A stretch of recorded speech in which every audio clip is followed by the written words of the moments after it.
करके रेकी के संक्षिप्त इतिहास के बारे में जानेंगे। पहले के रेकी में क्या क्या स्टेप्स थे, कैसे सिखाई जाती थी, उसके बारे में बताते हुए और आज की रेकी में कितने लेवल्स हैं, क्या क्या कंटेंट हम कवर करते हैं, रेकी में क्या क्या हम सीख सकते हैं, इसके बारे में बताते हुए मैं टीना झंडा, reiki grand master and mind coach, आप सभी का हमारे चैनल मेडिटेशन स्टूडियो में हार्दिक अभिनंदन करते हुए स्वागत करती हूँ।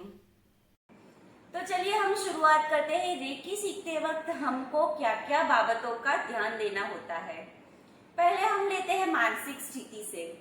जैसे ही हम हीलिंग करते हैं उस वक्त अगर हमारा मन अशांत होता है, बहुत से विचार आते जाते रहते हैं या हमारा मन इधर उधर भाग रहा होता है, तो हीलिंग इतनी अच्छी तरीके से नहीं होती है।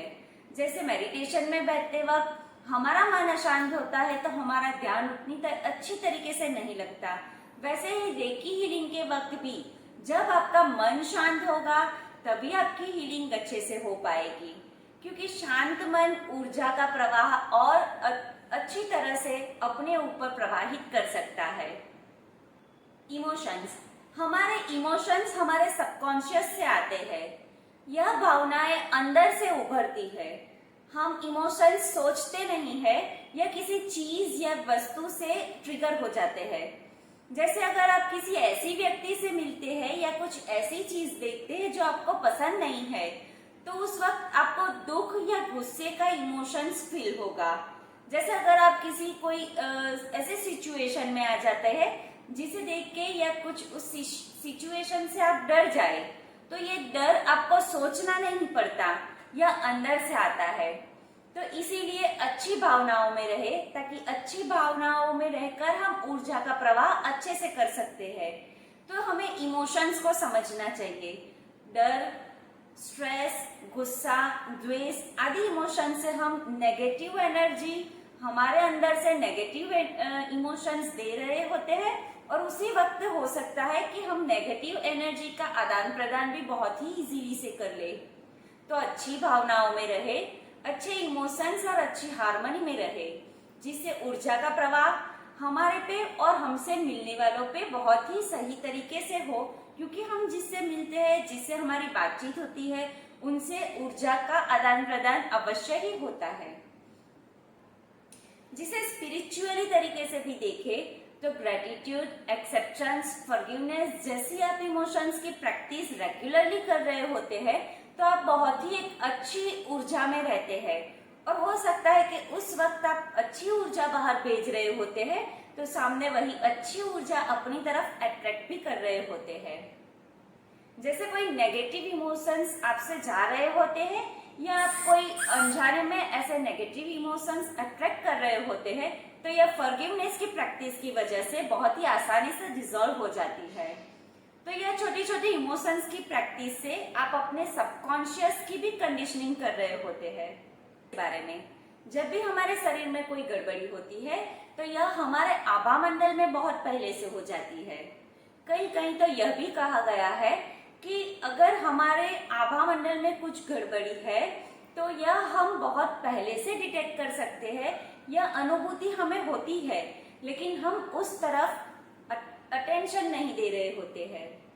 अगर ये गड़बड़ी हमारे आभा मंडल में कंटिन्यू चलती रहती है तो कहीं कहीं ये ब्लॉक बन जाती है, और अगर ये ब्लॉक बन जाए तो वहां से ऊर्जा का प्रवाह कम हो जाता है और वहां पे जो ब्लॉक बन जाते हैं वहीं पे पैचेस बन जाते हैं, जिसे हम एथेरिक पैचेस भी बुलाते हैं। अगर ये कंटिन्यू चलता रहता है तो यह जहाँ एथेरिक पैचेस बने हुए हैं, जो पैचेस बने हुए हैं, वहां से ऊर्जा का प्रवाह कम हो जाता है और जहाँ पे हमारे वह आभा मंडल में अफेक्ट करता है वहां का हमारा शरीर उस गड़बड़ी को पकड़ लेता है और वहां का शरीर हमारा खराब होने लगता है, जिसे हम बाद में डिटेक्ट करते हैं कि हमें ये प्रॉब्लम हुई है। अगर आप डेली बेसिस पे अपनी हीलिंग करते हैं तो ऐसे कोई भी पैचेस आपकी आभा मंडल में नहीं बनते जिनसे कि आप कोई भी बीमारियों को अपनी तरफ अट्रैक्ट नहीं करते। जैसे कि आप डेली बेसिस पर हीलिंग कर रहे होते हैं तो आप अपने आभा मंडल को भी ठीक रख रहे होते हैं, तो इसकी वजह से हमारे शरीर में भी कोई खराब एनर्जी नहीं आती और हम किसी बीमारी का भोग नहीं बनते हैं। तब आप ऊर्जा का प्रवाह भी सेंस कर रहे होते कि कहाँ से ऊर्जा का प्रवाह आ रहा है और किस ओर जा रहा है। तो इसी की वजह से आप जब सामने वाले की हीलिंग कर रहे होते हैं तो उनको कहाँ पे पेन है या डिस्कम्फर्ट है, या कभी कभी आप यह भी सेंस कर सकते हैं। और हमारे ब्रह्मांड में तो इतनी ऊर्जा का प्रवाह है कि जब आप ये रेकी मेडिटेशन करते हैं तो उस वक्त उस प्रवाह से आप किसी भी नेगेटिविटी को अट्रैक्ट नहीं कर रहे होते हैं और सामने वाले की तो अच्छी हीलिंग करते ही है। रेकी हीलिंग के वक्त आप कैसी अनुभूति करते हैं? इस प्रैक्टिस से आप गहरी शांति की अनुभूति कर सकते हैं। जैसे जैसे प्रोग्रेसिवली आप आगे बढ़ते जाएंगे यह शांति और यह अनुभूति गहरी होती जाएगी। ऐसा नहीं है कि एक ही दिन में आप ध्यान में बैठे रेकी हीलिंग की और ये आपकी गहरी शांति हो गई, लेकिन जैसे जैसे आप इसकी प्रैक्टिस करते जाएंगे आप अपने नेगेटिव इमोशन से अवेयर होते जाएंगे। जैसे जैसे आप इस हीलिंग टेक्निक को अडॉप्ट करते जाएंगे वैसे ही आपको सुखद अनुभूति होती जाएगी। जैसे यह प्रैक्टिस डेली बेसिस पर आप अडॉप्ट कर लेंगे तो यह आपकी रूटीन में बेहद ही पीसफुल इमोशंस ले आएंगी, जिसे आप अपनी सोच पे, अपने काम पे, अपने अप्रोच में और धीरे धीरे अपने रिलेशंस में भी महसूस कर सकेंगे। अगर आपको लगता है कि रेकी बुद्धिज्म से आई है और इससे पहले इसका अस्तित्व ही नहीं था तो यह बिल्कुल गलत है। यह हमारे वैदिक काल से चली आई है। यह हमारे वेदों में बिल्कुल ही मौजूद थी, जिसे स्पर्श विद्या के नाम से जाना जाता था। आपके स्क्रीन पे एक मंत्र दिख रहा होगा, इसका मतलब है मेरा एक हाथ प्रॉस्पेरिटी और जॉय देता है और दूसरा हाथ हीलिंग करता है। अब यह सब हीलिंग की विधियां है जो बिल्कुल हमारी स्पर्श विद्या के वक्त हमारे वैदिक पुराणों में मौजूद थी। अभी यह जो ऑरा, चक्र या आभामंडल का जो भी ज्ञान दिया गया है यह बिल्कुल हमारे वेदों में उसी टाइम से मौजूद था। जो ऑरा कैसे हील किया जाता है, चक्र कैसे ठीक होते हैं, यह सारी विधियां पहले से ही हमारे भारत के वेदों में मौजूद थी। जैसे ही हमारी भारत से बहुत सी चीजें बाहर गई वैसे ही यह सारी विधियां भी भारत से बाहर गई और वहां जाके अलग अलग कल्चर में अलग अलग नामों से प्रचलित हुई, जहां से वह फिर पूरे विश्व में फैली। यह ऑरा, चक्र, आभामंडल या स्पर्श विधि जो बाहर जाके अलग अलग नामों से प्रसिद्ध हुई, यह मूल हमारे भारत की ही विधियां है जो हमारे आयुर्वेद, श्री विद्या तंत्र और योग विधियों के ग्रंथ में बिल्कुल आज भी मौजूद है। अभी हम चलते हैं ग्रीस की ओर, जहाँ पे एस्केलेपियस एक हीलिंग के देवता माने जाते थे, जो भी अपने हाथों से हीलिंग करते थे। और उनका एक दंड हुआ करता था जिसपे सांप लिपटा हुआ दिखाया गया है। वो सांप कुछ और नहीं, यह सांप हमारी चेतना का ही प्रतीक है, जो हमारे पुराणों में कुंडलिनी में बताया गया है।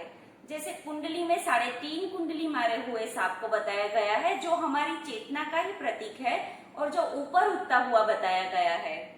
यह सारी हीलिंग की विधियां हमारे वैदिक काल में हमारे पास मौजूद थी, जो यहाँ से वेस्टर्न वर्ल्ड में गई और वहीं से फिर रीइन्वेंट होके अलग अलग कल्चर्स में अलग अलग नामों से प्रसिद्ध हुई। अभी आगे जाके हम बात करते हैं लॉर्ड जीसस की। उनके पहले भी वहां पे एक हीलर थे जिनका नाम था अब्राहम। वह भी अपने हाथों से लोगों की हीलिंग करते थे। अभी यह लॉर्ड जीसस को तो हम पहचानते ही है, जो सन ऑफ गॉड भी बोला जाता है। वह भी अपने हाथों से बहुत ही इजीली सबकी हीलिंग करते थे। तो यह हीलिंग टेक्निक डॉक्टर रुसुई ने जापान में बनाई थी। उनका जन्म जापान में 1865 में हुआ था और उनकी डेथ 1926 के आसपास हो गई थी। यह रेकी का इन्वेंशन उन्होंने 1910 के आसपास किया था। रेकी जापान से यूएस गई और फिर वहां से पूरे वर्ल्ड में फैली। अब यह रेकी बनने की भी एक बहुत ही इंटरेस्टिंग स्टोरी है।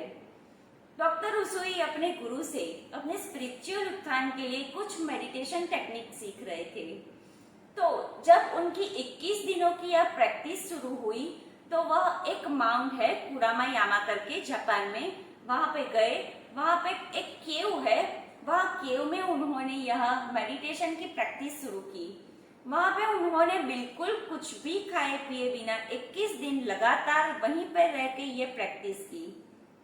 उस प्रैक्टिस के बाद बाहर एक झरना बह रहा था, जहां पे बैठ के उन लोगों ने कुछ मेडिटेशन की टेक्निक्स और कुछ मेडिटेशंस किए। उसके बाद यह पूरा हो जाने के बाद उनको रेनबो कलर की कुछ लाइट दिखी, जो उनको ऐसा लगा कि बिल्कुल सारी लाइट उनमें समाविष्ट हो रही है। यह लाइट उनके अंदर जाने के बाद वह वहीं पे फेंटेड हो गए। उन्हें यह नहीं पता कि वह कितने दिनों तक या कितनी देर तक वहां पर फेंटेड रहे, लेकिन जब भी वह होश में आए उन्होंने बहुत ही फ्रेश महसूस किया। जो 21 दिनों तक उन्होंने कुछ भी खाए पिए बगैर बिताए थे, उसकी कुछ भी कमी उन्हें महसूस नहीं हुई। वो इतने खुश थे कि वहां से दौड़ के अपनी प्लेस पे आने के लिए भागे, और वहीं पे उन्हें अपने बिग टो पे एक पत्थर लग गया और गिर गए। हाथों से उन्होंने दबाने के लिए वो अपना अंगूठा छुआ, और बिल्कुल ही मैजिक से वह अंगूठे का दर्द उनका बिल्कुल गायब हो गया। यह उनको बहुत ही अच्छा लगा। वह अपनी प्लेस पे दौड़ते आए और उन्होंने सबको ये बताया। उन्होंने खुद भी तब इस मेडिटेशन प्रैक्टिस की, इस हीलिंग टेक्निक की रोज के एक्सपीरियंस शुरू किए। उन्होंने कुछ बंदे को हीलिंग के लिए आधा घंटा देके उनके साथ भी यह प्रैक्टिस शुरू की। ऐसे ही दूसरों की हीलिंग करते करते उन्होंने हीलिंग के कुछ तरीके बनाए। उन्होंने अपनी क्लिनिक भी शुरू की और एक साइंटिफिक रिसर्च सोसाइटी की भी स्थापना की, जिन्हें जापान में गकाया बुलाते हैं। वहीं पे उन्होंने कुछ तरीके डेवलप किए और यह रेकी की शुरुआत हुई। उसके बाद 1923 में जापान में अर्थक्वेक आया था। तब डॉक्टर उसुई ने अपनी इस रेकी हीलिंग टेक्निक से बहुत से लोगों की सेवाएं की थी। यह गवर्नमेंट ने भी रिकॉग्नाइज किया और इस सिस्टम को उन्होंने बहुत अप्रिशिएट किया। तब उसके बाद से यह सिस्टम को बूस्ट मिला। डॉक्टर उसुई बहुत साल तक नहीं जी पाए, लेकिन 62 इयर्स की उम्र में उन्होंने यह प्रैक्टिस करते हुए अपने 19 से 20 शिष्य बना लिए थे, जिन्होंने यह रेकी उन्होंने बहुत अच्छे से सिखाई थी। उनमें से उनके 2 प्रमुख शिष्य थे, एक थे रेयर एडमिरल उशिदा और दूसरे थे कमांडर हयाशी। रेयर एडमिरल उशिदा उन वक्त उनके साथ एडमिनिस्ट्रेशन का काम संभालती थी, और कमांडर साहब ने यह रेकी सिखाने के तरीके अडॉप्ट करके यह रेकी सिखाने लगे थे। यह हीलिंग टेक्निक जापान में ही रह जाती अगर उनको हवायो टकाटा नहीं मिलती। वह अपनी कुछ मेडिकल इश्यूज को लेके जापान आई थी। हवायो टकाटा एक जापानीज मूल की अमेरिकन लेडी थी, जो अमेरिका से जापान अपनी कुछ मेडिकल इश्यू को, जो बिल्कुल इनक्योरेबल थे, उनको लेके आई थी, और वहां जाके वो मिस्टर हयाशी से मिली। अब वह उनसे अपना इलाज भी करवा रही थी और साथ साथ वह रेकी भी सीख रही थी। रेकी सीखते सीखते वह वहां पे मास्टर बन गई।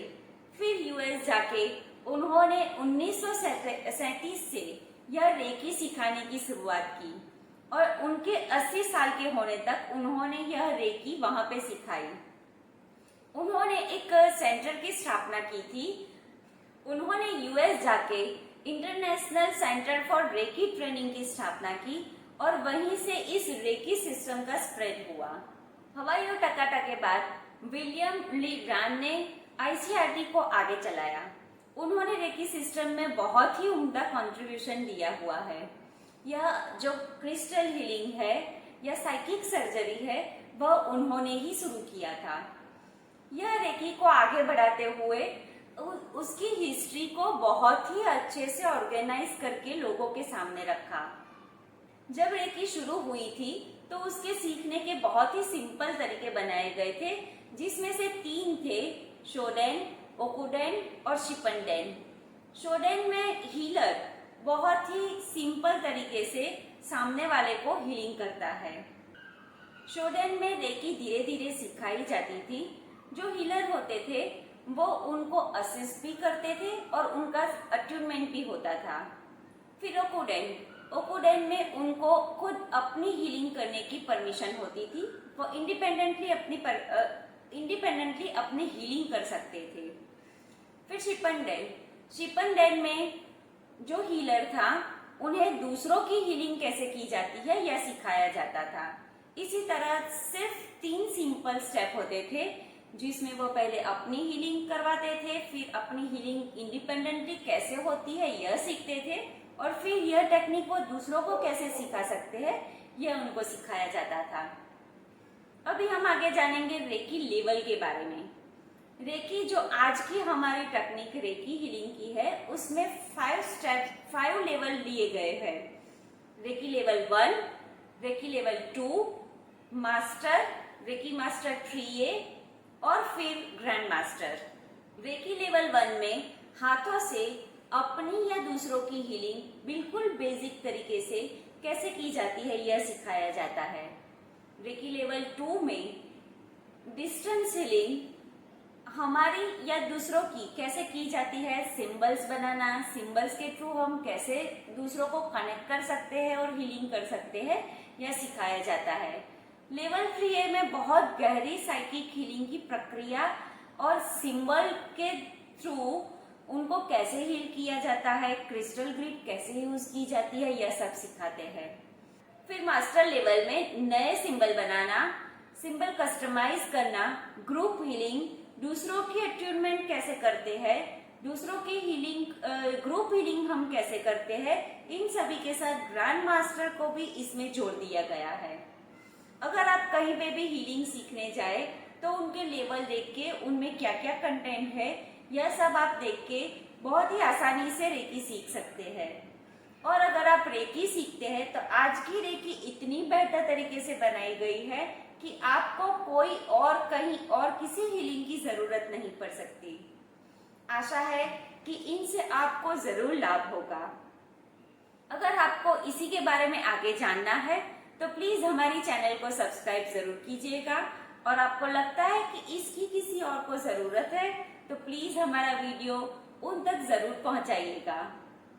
धन्यवाद। स्वस्थ रहे, खुश रहे।